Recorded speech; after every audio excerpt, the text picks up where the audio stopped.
Bonsoir. Au sommaire, notre rubrique Il y a 20 ans, ne la ratez pas, peut-être vous reconnaîtrez-vous.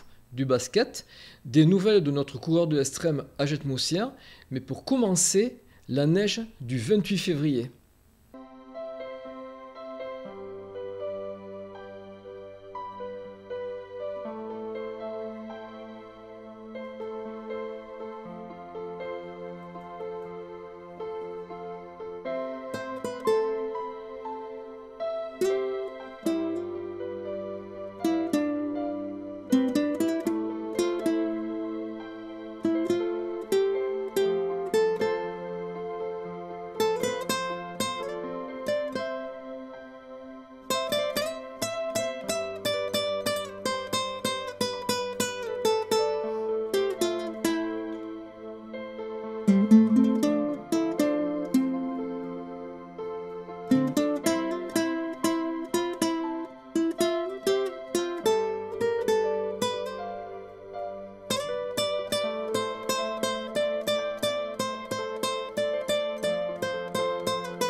Philippe, l'Agenmosien coureur de l'estrême, avait promis de nous donner des nouvelles de son trail au Costa Rica du 11 au 17 février. Voici notre montage de ces images. Ce pays d'Amérique centrale est encadré par la mer des Caraïbes à l'est et l'océan Pacifique à l'ouest et au sud. Il est bordé au nord par le Nicaragua et au sud-est par le Panama. Le Costa Rica possède une flore et une faune exceptionnelles, puisque 6% de la biodiversité naturelle s'y trouve. Cette épreuve a été particulièrement dure. 6 étapes, 250 km et 10 000 mètres de dénivelé. 110 participants, de 21 ans à 63 ans, dont 40 femmes.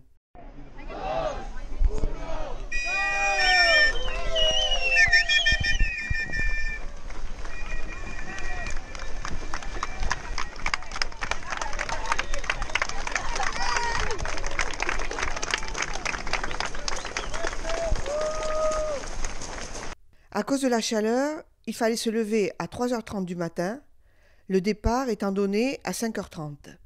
Les températures pouvaient monter jusqu'à 45 degrés, mais la température de croisière était de 35 degrés, avec beaucoup d'humidité, d'où une hydratation plus que nécessaire. Du coup, Philippe et ses compagnons se baignaient dans les rivières. Une fois, Philippe a traversé un fleuve en barque, et voulant se rafraîchir, il a mis la main dans l'eau, et celui qui tenait la rame lui a dit de vite la retirer, car les crocodiles étaient friands de ce genre de mets. Pour ne pas que les coureurs se perdent, l'itinéraire était balisé par des rubans roses. Lors d'une des étapes, il a fallu remonter un cours d'eau plein de galets glissants sur 8 km. Je viens de passer le kilomètre 34 sur les 47. Voilà, on va faire sortir la jungle. Et là c'est pas mieux, mais je crois qu'il y a 14 km de plage. Les parcours alternaient montagne, plage et jungle. Et dans cette dernière, le bruit des animaux était assourdissant. Les cris des singes, le bourdonnement des insectes, le piaillement des oiseaux, mais le plus effrayant était la présence d'araignées et de serpents. Philippe a beaucoup souffert, surtout ses pieds, mais cependant a fait encore une fois une superbe performance. 15e au général avec une élite incroyable, premier français, 2e par équipe et premier dans sa catégorie. Bravo. Vendredi soir, le COSEC plein comme un œuf a résonné comme à ses plus beaux jours. Il abritait 2 quarts de finale de la Coupe des Landes. Les filles et garçons de Coteau-du-Loeil n'ont pas pu passer l'obstacle face à l'Élan Chalossé et à ESMS.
La marche était trop haute ce soir.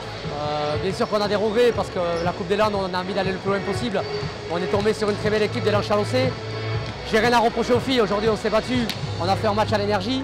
On a notre meneuse qui joue toute la partie malade et qui ne peut pas faire la deuxième mi-temps. Notre intérieur qui se blesse juste avant la mi-temps. Déjà à 10, à 150%, c'est dur. Alors jouer à 8, c'est encore plus compliqué. Mais beaucoup de mérite aux filles parce que même à la fin, on se bat. Voilà, comme je l'aurais dit dans le vestiaire, on a été même à la 37e, on a continué à jouer, on a joué jusqu'au bout. Voilà, la marche était trop haute, il faut que ça nous serve pour la suite de la saison. On a de belles choses à faire, donc maintenant on va se ressaisir pour le championnat Et bravo à l'équipe des Chalossés qui aujourd'hui nous a pris vraiment au sérieux.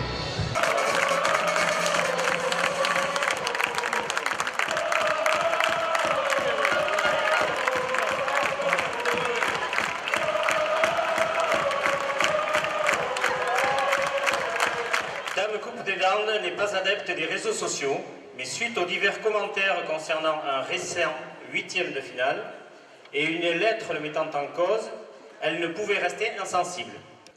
Dame Coupe des Landes présente ses excuses à Théo et au Stade Montois. Le ou les individus qui auraient pu avoir des propos racistes ne sont pas défendables, ils n'engagent qu'eux-mêmes. Dame Coupe des Landes soutient le club de Coteau du L'Œil, plutôt exemplaire dans sa gestion. Dame Coupe des Landes est fière d'appartenir à un comité qui n'a de cesse de prôner des valeurs de partage et de respect, qui n'a de cesse de former nos joueurs techniquement, en rappelant que le respect du jeu passe aussi par le respect d'autrui, des arbitres et des adversaires.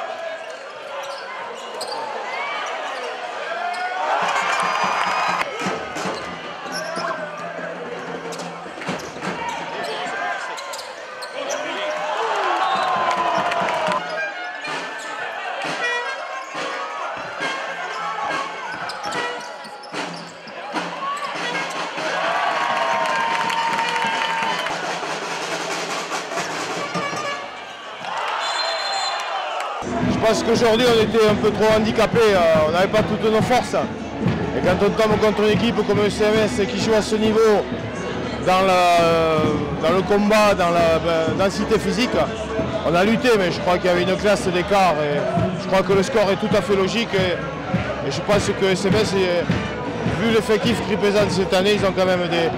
J'espère pour eux qu'ils aient des chances d'aller au bout parce qu'ils ont vraiment une équipe taillée pour la Coupe Land. Et nos hommes, nos petits verts, ils se sont battus à ce qu'ils avaient. Voilà, bon après, la frustration est là. Quand on va en demi-finale et finale, s'arrêter en quart de finale, c'est toujours une déception. Mais bon, je pense qu'ils ont tout donné. Et puis voilà, il fallait un vainqueur. Et le vainqueur, on savait qui c'était d'avance. Voilà. C'était samedi soir à Saint-Sevé qu'HDC jouait son quart de finale contre CDC. Après une partie de chassé-croisé, HDC valide son billet pour la demi dans les dernières minutes.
Offensivement, on a des lacunes, il lâche rien défensivement et voilà, la coupe c'est la coupe et de toute façon ce soir le seul objectif c'était de gagner et après la manière, j'ai envie de dire, on s'en contrefout un peu ce soir. Donc vraiment bien. Alors, Beaujac, on savait que ça allait être compliqué, ils sont dans une nouvelle dynamique, ils recommencent à gagner des matchs, le coach leur amène de la confiance, un peu de folie, ça ressemble bien à son personnage et du coup Et bien, voilà, ils nous ont donné du fil à retordre. Et finalement, je crois que se décante à 3 minutes de la fin ou un truc comme ça. Donc ça a été long à se dessiner, ce n'en est que meilleur. Départ pour le séjour de neige des élèves de 4e et départ en Angleterre pour les élèves de 5e. Oui, mais c'était il y a 20 ans. Les élèves de 4e s'embarquaient à bord de 2 autocars à destination de Gavarnie. Nous écoutons Madame Mathieu, professeure d'éducation physique, nous préciser l'objectif de ce voyage. L'objectif du séjour, c'est d'amener tout un niveau de classe, en l'occurrence ici les classes de 4e, dans un milieu qui est pour eux inhabituel, c'est celui de la montagne, puisque nous avons quand même 3/4 des enfants qui ne skient pas. Fragile. Il y a de la place là. Très fragile. Très fragile. Très fragile, une chose fragile. Voilà. Là, tu mets pas d'air. Donne-lui à lui. Non, pas là, pas là. Ah mais oui, c'est le...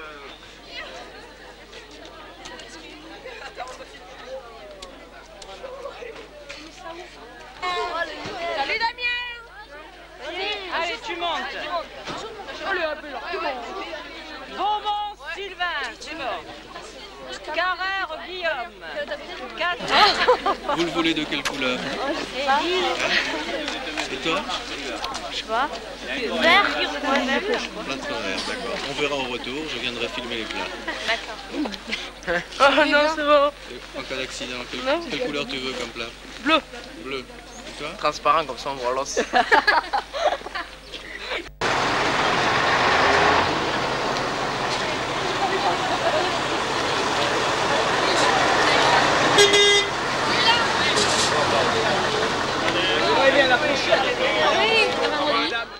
Lundi, c'était au tour des 5e de partir pour l'Angleterre. Nous écoutons à ce propos Madame Sibad. 7 sur 4 classes.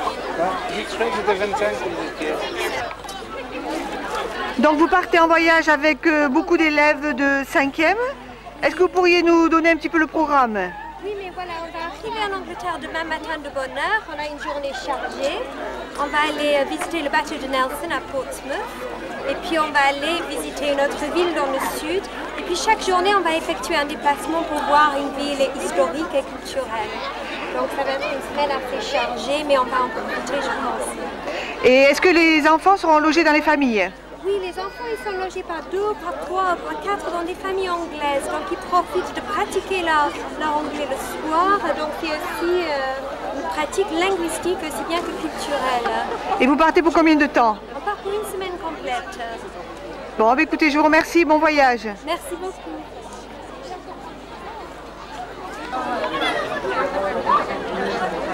Hélas, tout le monde ne part pas.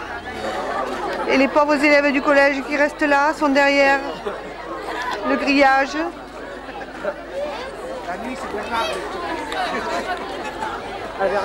Je peux pas.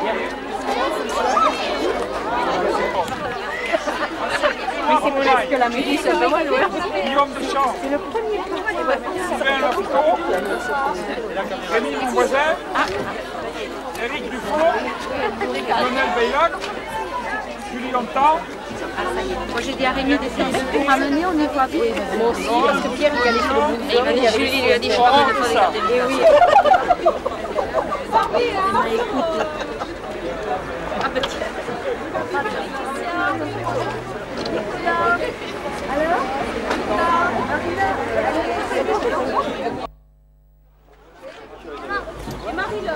Et à moi à te dire au revoir quand même.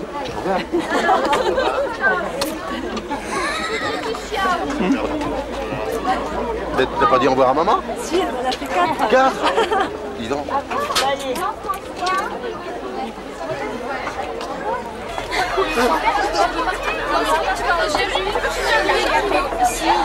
Alors, vous êtes contente de partir? Oui? Alors, un peu angoissée? Assis tout le monde. Compte.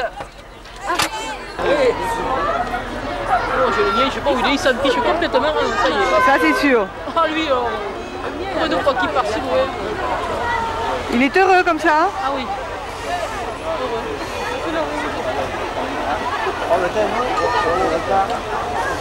La semaine dernière, il fait nous dire que les grandes plumes au bout des ailes des palombes s'appellent des rémiges. Cette semaine, pour gagner un repas le 18 mars prochain à l'occasion du Salon du Livre, Puisqu'on a parlé de neige, pouvez-vous nous dire combien la France a remporté de médailles d'or à Pyeongchang? Voilà, ce journal est maintenant terminé. Merci beaucoup de votre attention. À la semaine prochaine.